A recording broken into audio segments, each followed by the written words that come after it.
नमस्कार सर्वांना, स्वागत आहे तुमचं ॲक्टिव्ह पूजामध्ये. मी पूजा. तर लगेचच रेसिपी बनवायला सुरुवात करूया. तुम्ही याचा आवाज ऐकू शकतात.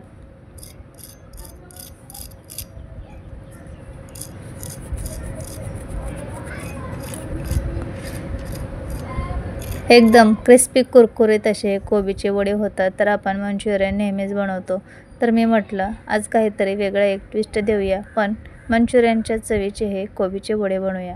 तर काय काय साहित्य लागणार आहे ते पाहूया. तर सगळ्यात अगोदर इथे मी एक बाउल मिडियम आकाराचा एवढा कोबी पातळ असा चिरून घ्यायचा आहे, उभा चिरायचा आहे. आणि मग याच्यामध्ये आपण बारीक चिरून घेतलेला कांदा टाकायचा. तर एक मिडियम आकाराचा कांदा असा उभा स्लाइसमध्ये कापून घ्यायचा. कोथिंबीर आणि 2 हिरव्या मिरच्या बारीक चिरून घ्यायच्या आहेत. तर लहान मुलांसाठी बनवत असाल ना तर मिरच्या कमीच वापरा. मी सुद्धा इथे 2च हिरव्या मिरच्या बारीक चिरून घेतलेल्या आहेत.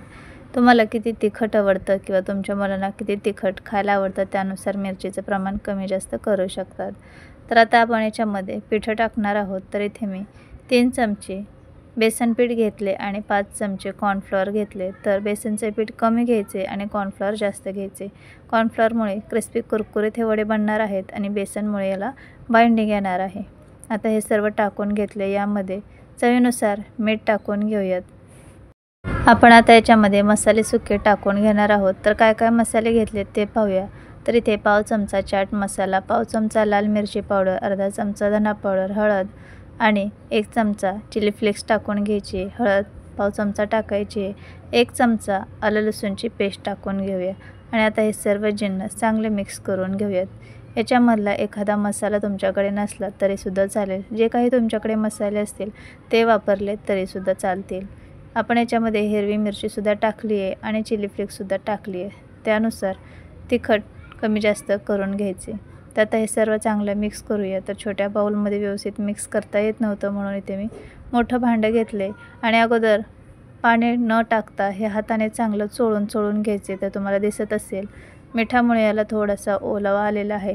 तर आता एकदम थोडंसं आपण पाणी टाकायचे.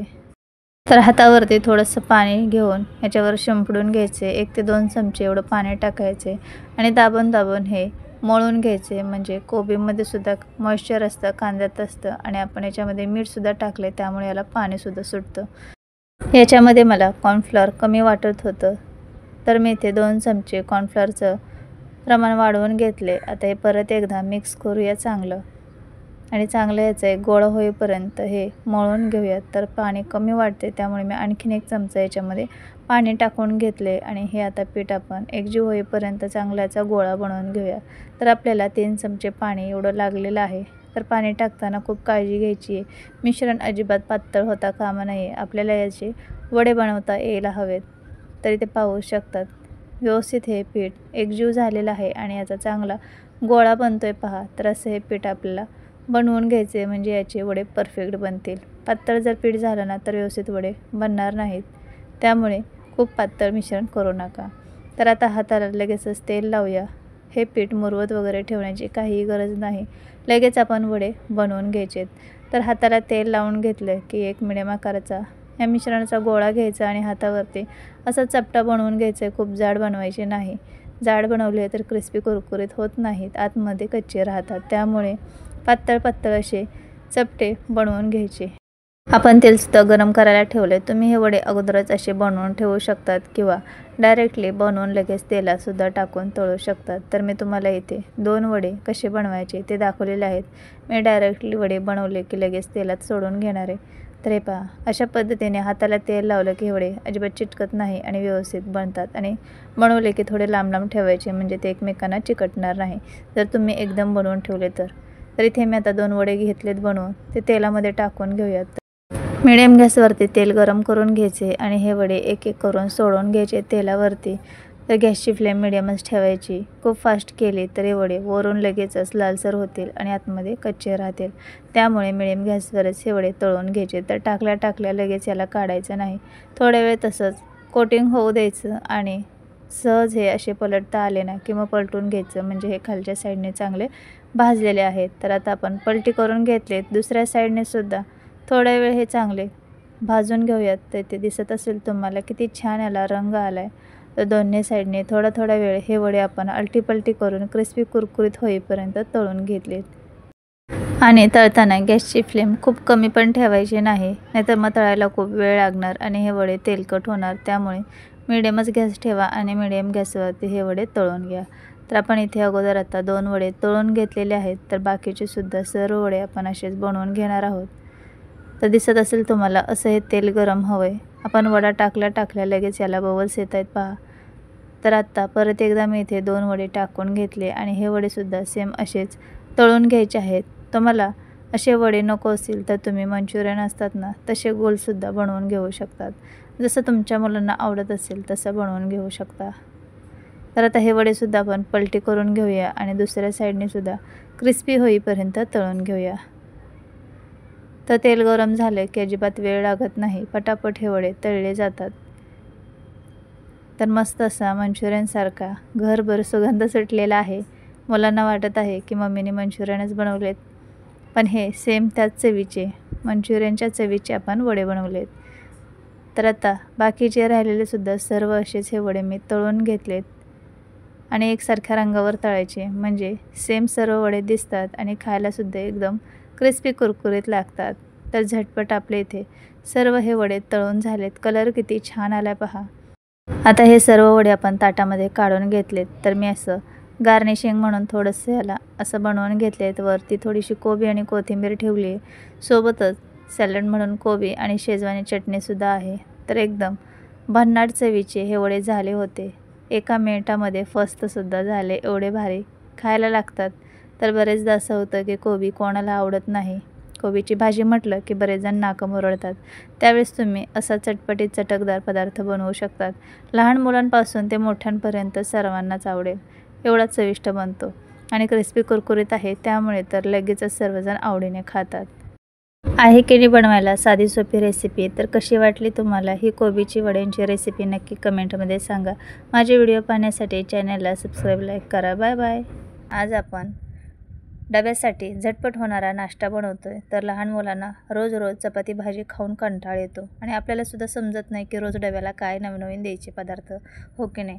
तर झटपट होणारा आपण हेल्दी पौष्टिक नाश्ता बनवतोय. तर मुलांना सर्वच भाज्या आवडत नाहीत, त्यामुळे आपण त्यांच्या पोटात भाज्या जातील असा नाश्ता बनवून देणार आहोत. तर चला काय काय साहित्य घेतले ते पाहूया. व्हिडिओ शेवटपर्यंत नक्की पहा. तर इथे आपण सगळ्यात अगोदर कोबी घेतलेला आहे. तर कोबी जास्त घ्यायचं आहे आणि बाकीचं साहित्य त्यापेक्षा कमी घ्यायचं आहे. तर मी एकदम बारीक असा कोबी कापून घेतला आहे. छोटी एक शिमला मिरची घेतली, तीसुद्धा पातळ अशी उभी कापून घेतली आणि मोठा मिडियम आकाराचा म्हणजे कांदा घेतला आहे, तोसुद्धा उभा कापून घेतला आहे पातळ. कोथिंबीर घेतली आहे बारीक चिरून. तर सगळ्यात जास्त प्रमाण आपल्याला कोबीचं घ्यायचं आहे, त्यापेक्षा कमी कांद्याचं घ्यायचं आहे आणि कांद्यापेक्षा शिमला मिरचीचं. आता इथे मी या सर्व भाज्या घेतलेल्या आहेत. तुम्ही याच्यामध्ये बीट किंवा बटाटा किसून टाकू शकतात, आणखीन गाजर टाकू शकतात. बऱ्याच अशा वेगवेगळ्या भाज्या याच्यामध्ये ॲड करू शकतात. मुलं भाज्या खात नाहीत, त्यामुळे अशा पद्धतीने जर वेगवेगळ्या भाज्या याच्यामध्ये टाकून जर आपण त्यांना नाश्ता बनवून दिला तर त्यांना समजतही नाही की यामध्ये काय काय आपण टाकलेलं आहे आणि त्यांच्या पोटात सर्व भाजीपाला जातो. तर आता एवढं सर्व साहित्य आपण याच्यामध्ये टाकून घेतले. आता आपण बाइंडिंगसाठी बेसन पीठ टाकणार आहोत. तर बेसन पीठ तुम्हाला वापरायचं नसेल तर तुम्ही इथे गव्हाचं पीठसुद्धा टाकू शकतात. तर इथे मी अर्धी वाटी बेसन पीठ टाकून घेतले आणि बेसन पीठ जास्त टाकायचं नाही आपल्याला, कारण भाज्यांचा आपल्याला स्वाद चव तशीच ठेवायची. त्यामुळे फक्त अर्धी वाटी बेसन पीठ टाकायचे, जेणेकरून त्याला चांगली बाइंडिंग येईल. आता यामध्ये काही मसाले टाकूया. तर पाव चमचा धना पावडर टाकून घेऊया, पाव चमचा हळद टाकूया, छोटा 1 चमचा लाल मिरची पावडर टाकून घेऊयात. तर तुमच्याकडे जे काही मसाले असतील ते टाकले तरीसुद्धा चालेल, असं नाही की हेच मसाले सर्व हवेत. तुमच्याकडे जे आहेत ते तुम्ही टाकू शकतात. आता इथे मी 2 हिरव्या मिरच्या जाडसर आबडधोबड अशा ठेचून घेतलेल्या आहेत ग्लासमध्ये. तर मुलं जर तिखट खात नसेल तर मिरचीचं प्रमाण कमी ठेवा. आता याच्यामध्ये चवीनुसार मीठ टाकून घेतले. मिरची कुटतानासुद्धा मी थोडंसं मीठ टाकलेलं, त्यामुळे आता थोडंसं टाकलं आहे. आता हे सर्व जिन्नस आपण मिक्स करून घेऊया. तर कांद्याला कोबीला पाणी सुटतं, त्यामुळे अगोदर हे सुके सर्व मसाले भाज्या मिक्स करून घेऊयात. तर इथे आपण पाणी आणखीन टाकलेलं नाही आहे, तरीसुद्धा हे मिश्रण थोडंसं ओलसर झालेलं आहे. तर आता हे व्यवस्थित मिक्स करून घेतले. लागेल तसं थोडं थोडं पाणी टाकायचे. तर मी मिरच्या ठेचून घेतलेल्याच ग्लासमध्ये पाणी घेतलेलं आहे आता थोडं थोडं पाणी टाकून घेऊया आणि हे मिश्रण व्यवस्थित मिक्स करून घेऊया. तर चांगलं हे व्यवस्थित मिक्स करायचे. तर हा नाश्ता बनवायला सुद्धा खूप सोपा आहे आणि खायला तेवढा चवदार लागतो. एकदम भारी याची चव लागते आणि छान भाजायचा. तुम्ही कोणत्याही चटणीसोबत देऊ शकतात, अदरवाईज असा खाल्ला तरीसुद्धा खूप छान लागतो. तर आणखीन थोडंसं मी पाणी टाकून घेतलं यामध्ये. तर खूप हे मिश्रण पातळ करायचं नाही आहे, फक्त आपल्याला पॅनवरती पसरवता येईल एवढंच याला ओलसर करून घ्यायचे. तर व्यवस्थित हे मिक्स करून घेतले. तर आणखीन थोडंसं मी पाणी टाकते. थोडंसं हे मिश्रण आणखीन ओलसर केले. तर परफेक्ट आता आपलं हे मिश्रण तयार झालेलं आहे. असंच हे ओलसर करायचे. चुकून थोडंसं पाणी जर जास्त पडलंच तर एखाद चमचा बेसनपीठ टाकून व्यवस्थित त्याची थिकनेस करून घ्यायची. मिश्रण आपलं तयार झाले. आता आपण लगेचच भाजून घेऊया. तर पॅन गरम झाला की त्यावरती तेल लावून घेऊया आणि आता हे मिश्रण आपण या पॅनमध्ये पसरवून घ्यायचे. 2 चमचे मिश्रण आपण आता या पॅनवरती ठेवून घेऊयात. तर लहान मोठा जसा तुम्हाला हा नाश्ता बनवायचा आहे तसा बनवू शकतात. तर आपण इथे मिक्स भाज्यांचा चिला बनवलं आहे असं म्हणू शकतो. तर इथे कोबीचा चिला म्हणा किंवा मिक्स भाज्यांचा चिला म्हणा. तर आता हे थोडंसं आपण पसरवून घेऊया आणि याला ना गोल असा आकार देऊन घ्यायचे. तर हे अजिबात तुटत नाही. तुम्हाला वाटेल की हे कसं काय बनणार, तर व्यवस्थित हे बनलं जातं, फक्त याला व्यवस्थित भाजू द्यायचे. तर याला आता थोडासा गोल आकार देऊन घेतला आहे आणि खूप लहानही नाही आणि खूप मोठेही नाही, मीडियम असे बनवायचे, म्हणजे ते पटपट बनले जातात. तर अशा पद्धतीने मी पसरवून घेतले. खूप जाडजाड करायचे नाही, पसरवून घ्यायचं. आता याच्यावरती साईडने थोडंसं तेल सोडून घेऊया आणि कमी गॅसवरती हा नाश्ता चांगला भाजून घ्यायचा आहे. तर थोड्या वेळाने तुम्हाला दिसत असेल कडेने याला छान खरपूस रंग आला पहा. तर पॅन फिरवून फिरवून मी हे व्यवस्थित भाजून घेतले. आता पलटण्याच्या अगोदर याच्यावरती थोडंसं तेल लावून घेऊया, म्हणजे जेणेकरून खालच्या साईडलासुद्धा व्यवस्थित खरपूस हे भाजलं जाईल आणि कमी गॅसवर भाजल्यामुळे व्यवस्थित हा नाश्ता आतपर्यंत भाजला जातो. तर व्यवस्थित आता आपण हे पलटी करून घेतले. तर पाहू शकतात किती छान याला खरपूस रंग आला आहे. आता दुसरी साईडसुद्धा आपण अशीच कमी गॅसवरती भाजून घ्यायची आहे. तर खूप छान हा नाश्ता लागतो. तुम्ही याच्यामध्ये कोणत्याही भाज्या ॲड करू शकतात. तर दुसरी साईडसुद्धा थोड्या वेळाने छान भाजून घेतली आहे. तर मस्त अलटी-पलटी करून हा नाश्ता खरपूस होईपर्यंत आपण भाजून घेतला आहे.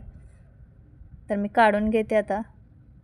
दिसायलाच एवढा सुंदर दिसतो की खायलासुद्धा खूप चवदार लागतो आहे आणि हा नाश्ता कोणीही सहज बनवू शकेल, एवढा बनवायला सोपा आहे.